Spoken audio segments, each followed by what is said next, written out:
kita tiba di penghujung Sapa Indonesia Siang. Saudara, seratusan karyawan Kompas Gramedia Group hari ini mengikuti uji kompetensi wartawan di Gedung Kompas Gramedia Palmerah, Jakarta Pusat. Uji kompetensi dilakukan demi menunjang profesionalitas jurnalis Kompas Gramedia Group dalam penyampaian berita ke masyarakat. Pada Jumat pagi, seratusan jurnalis Kompas Gramedia Group mengikuti uji kompetensi wartawan atau UKW. UKW yang diikuti wartawan dari media televisi, digital, online, dan cetak berlangsung dari Jumat hingga Sabtu besok.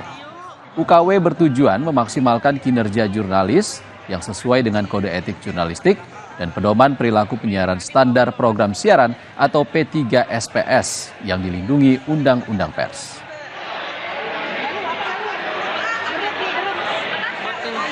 Saat lagi, Anda akan menyaksikan Kompas Update yang didukung oleh...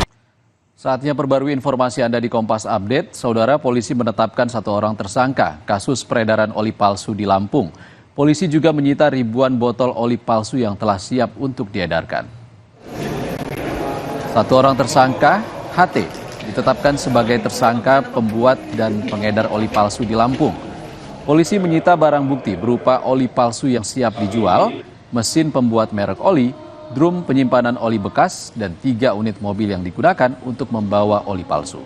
Diketahui, pabrik pembuatan oli palsu yang berada di Tangerang, Banten telah beroperasi selama 4 bulan dan hasilnya dipasarkan di wilayah Lampung.